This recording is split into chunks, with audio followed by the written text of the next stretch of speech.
Hi, my name is Mark Dienna. I am here for Alienware, obviously at E3 2014, and I'm the business development manager for the Alienware Alpha console. So talk a little about the Alpha and what this brings to the table for gamers. Yeah, so Alpha is a 100% turnkey console solution. So it's quick to set up, super easy. You have power in the back, your HDMI out, and we're basically shipping with just an Xbox 360 wireless controller.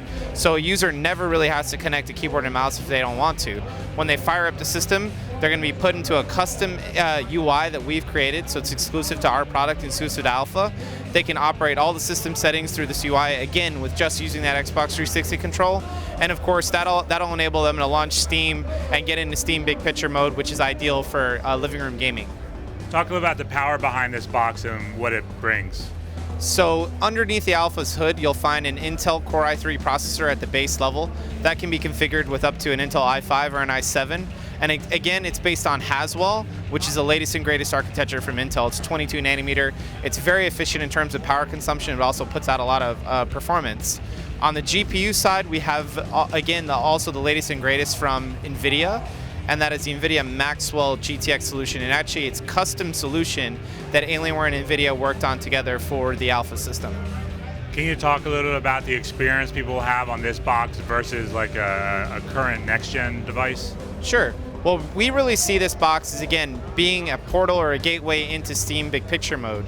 So once inside Steam Big Picture, users are going to basically have the ability to enter in their Steam information. If they already have a Steam account, all those games are going to be playable and accessible through Alpha. So that equity that the user already has in their Steam account is brought over with them on the Alpha. Because it's a Windows 8.1 powered machine, all the games that they have invested in already will natively show up and natively be supported. For new games that they want to purchase, again, Steam Big Picture, best way to do that with a keyboard sitting back on the sofa. So all those games can be quickly and easily purchased through Big Picture. It's digital download, so the downloading stream starts and it'll download right to the Alpha, and the user can be off in gaming in really under an hour depending on the game. It also looks, compared to the size of an Xbox One or PS4, very portable. Have you guys thought about that in terms of being able to bring this with you? Yeah, absolutely. And like one of the design factors that went into the Alpha's design was being able to quickly and easily put it in your media room. So like underneath a TV or in like a media rack or entertainment rack that you might have under in your living room.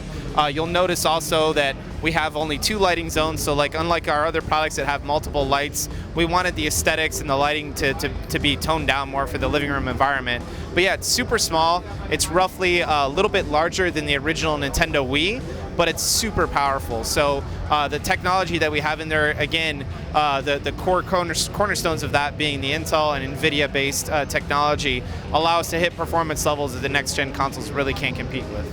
I noticed there's 2 USBs in the front. How many controllers will that support for a game like Gauntlet, which is 4-player? So Gauntlet, 4-player game, all playing off the same screen. The Microsoft Xbox 360 controller that we include, you can pair 3 more of those controllers with that, so it's all wireless. USB ports in the front, probably going to be used more for charging controllers when they need some juice, or like when a gamer is like basically ready to go to bed, they'd hook up their USB interface here and charge whatever device that they wanted to use again while they were gaming. There's also 2 USB 3.0 in the back. Again, these are high-speed USB ports, and because our console is open, it means that you could theoretically plug in whatever device is compatible with the PC, whatever HID device you wanted to use for your gaming experience. What are your thoughts about Valve entering this space and opening it up for companies like yourself with Steam machines? So we're marketing the Alpha console as being Steam Machine ready. And what that means is when Valve releases their controller and when Steam OS comes out, Alpha users are going to have different options. We don't know entirely how it's going to roll out from our end, but we're going to make it as seamless and easy as possible for Alpha customers to move into the Steam Machine environment if they so choose. And when will the Alpha be out, and what's the price? So Alpha's coming out in holiday of 2014, and the starting at price is $550. And how high can it go up depending on the configurations? Configurations, you can go up to an i5 and an i7 on the processor side. You can also configure with up to 8 gigabytes actually of DDR3 memory at 1600 megahertz. And you can also increase our hard drive capacity to 2 terabytes. Cool. So do you have an idea of what the price would go when you at high end? We don't know entirely what the price points we'll look at, but at $550, we feel like we're offering the customer and the segment incredible value, certainly when you consider wattage, draw, and price versus performance on that end. So it's actually going to sip power. It uses less power than the consoles. Under load, it uses 130 watts. So it's quite efficient while also delivering more performance. So we're super pleased with it. And will this device support the 4K TVs that are starting to come into the market? So the device will natively output at a 4K resolution if it needs to. It won't be able to gaming at 4K, however, but 4K playback, like video playback at 4K, it will be capable of doing that. Is it something as an upgrade that people could get for 4K gaming down the road? We're not looking at that right now. With this existing unit, we'll have to see what the future holds on that.